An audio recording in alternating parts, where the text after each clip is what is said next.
Hi friend. तो आज के दीदी भाई रुई माছের ঝোল হবে ওল দিয়ে, ওল আর আলু দিয়ে। তো রুই মাছের ঝোলটা আজকে ওল আর আলু দিয়ে কিভাবে রান্না করবে দিদি ভাই সেটাই তোমাদেরকে শেয়ার করছি, মানে দেখাচ্ছি। দেখো চলো, এই দেখো ফ্রেন্ড, আগে বলে নি ওলটা কিন্তু আমি আগে ভাপ মানে হালকা সিদ্ধ করে নিয়েছি। এই দেখো জল ঝরে গেছে, এখন ওলটা আগে ভেজে নেব। তো এই যে তেল গরম হয়ে গেছে, দেখো আমি এবার কড়ার মধ্যে ওলগুলো দিয়ে দিলাম। ওলটা কিন্তু আগে আমি ভাপ দিয়ে ফেলে নিয়েছি। এবার তোমরা ফ্রেন্ড কিভাবে খাও, তোমরা কিভাবে খাও আমি তো জানি না, দিদি ভাই কিন্তু এইভাবেই খায়।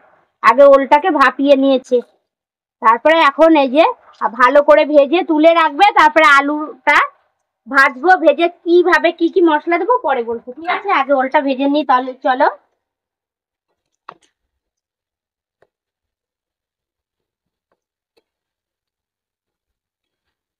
ওলটা কিন্তু আমি ভালো করে ভাজবো, কেননা ভালো করে না ভাজলে ওলটা সেই টেস্টি হবে না।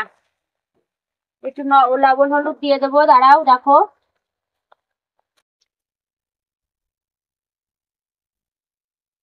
আর রুই মাছটা কিন্তু আমি ভিডিওটা বেশি বড় করলাম না, রুই মাছ কিন্তু আমি আগেই ভেজে রেখেছি। ওই দেখো রুই মাছ, রুই মাছ ভাজা তোমাদেরকে আমি দেখালাম না। একটু লবণ দিলাম, হলুদ দিলাম, দিয়ে এবার ভেজে নেবো। আমি ওলগুলো কিন্তু বড় বড় করে কেটেছি। এই দেখো কত বড় বড় করে ওলগুলো, এক একটা দেখো কত বড় বড় করে কেটেছি। দেখো ওর জন্য মনে হচ্ছে যে ওই কটা অল্প কাটা মনে হচ্ছে, কিন্তু বড় বড় করে কেটেছি। ভাজা হয়ে গেছে, এই দেখো ওলটা কিন্তু আমি লাল করে ভেজে রেখেছি রুই মাছের জন্য। তো এই দেখো কড়াই তেল গরম হয়ে গেছে। এইবার আমি রুই মাছের রেসিপির জন্য এই যে জিরে তেলের পর দিলাম, জিরেটা হালকা ভাজা হোক। তো এই তো জিরেটা ভাজা হয়ে গেছে, দেখো এবার আমি আলুগুলো ছেড়ে দিলাম।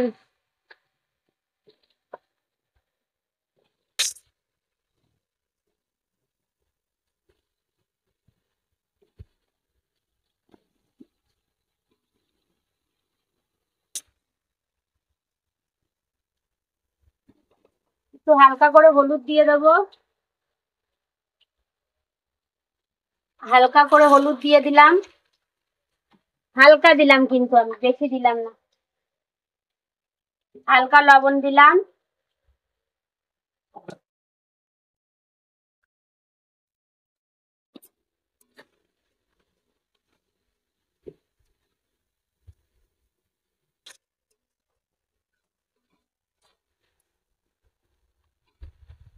তো আজকে দিদি ভাইয়ের দুপুরের আজকে দিদি ভাইয়ের দুপুরের মেনু রুই মাছ ওল দিয়ে।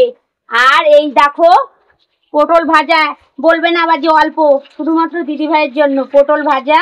আর এই যে মিষ্টি কুমড়ো ভাজা। তো আজকে দিদি ভাইয়ের এই দুপুরের রেসিপি ছিল, মানে দুপুরের মেনু ছিল। তো আলুটা ভাজা হোক ভালো করে লাল করে, আমি মশলাটা করে আনি। দাঁড়াও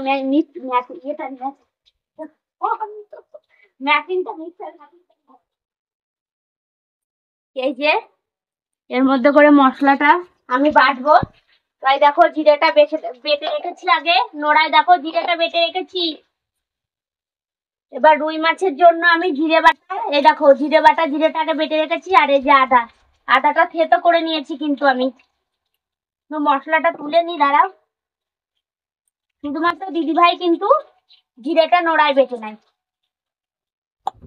তো এই দেখো জিরে বাটা আর আদা বাটা, আর এই যে কাঁচা লঙ্কা, আর এই যে কটা শুকনো লঙ্কা সাদা তেলে ভেজে রেখেছি। তো এইগুলো চলো সব আমি মিক্সি করে আনি।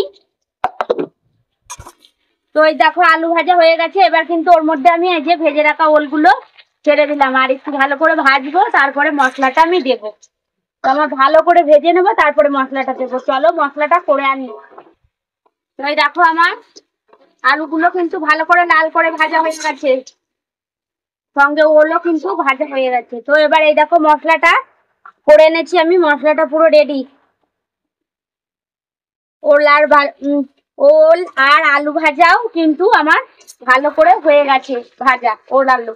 এবার ওল আর আলুর মধ্যে এই দেখো আমি আদা বাটা, জিরে বাটা আর কটা কাঁচা লঙ্কা, শুকনো লঙ্কা মিক্সি করে ভালো করে এনেছি দেখো। এবার ঢেলে দিলাম।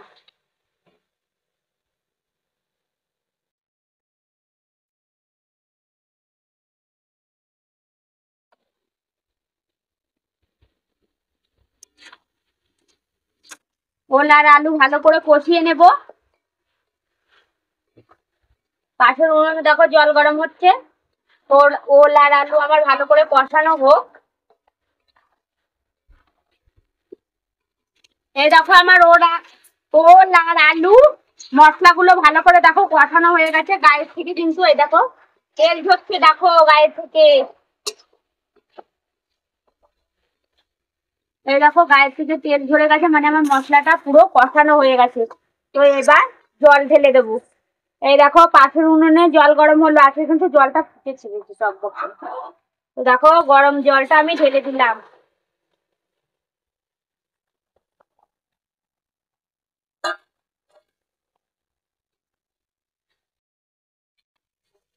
গরম জলটা দিলে কি হয়, তরকারিটা খেতে সেই টেস্ট হয়, ওর জন্য দিদিভাই কিন্তু গরম জল দেয়।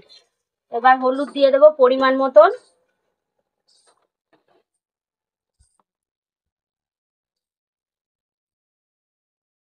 হালকা করে হলুদ দিয়ে দিলাম।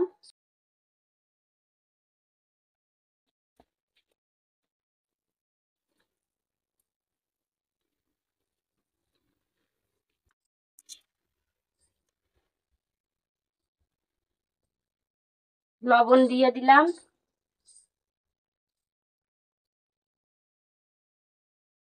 দেখো ঝোলটা কিন্তু আমার টকবক করে ফুটে গেছে। এই দেখো আলুটাও গলে গেছে। এবার আমি মাছগুলো দিয়ে দেব। এই দেখো ভেজে রাখা মাছগুলো, এই যে রুই মাছ ওল দিয়ে। পড়ে গেল, পড়ে গেছে একটা।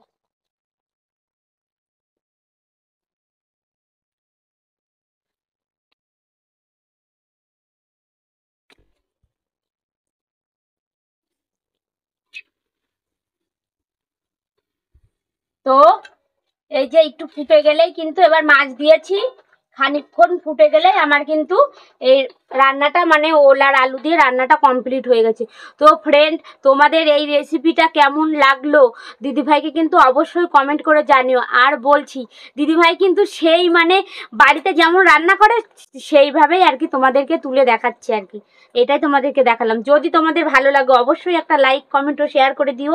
টাটা।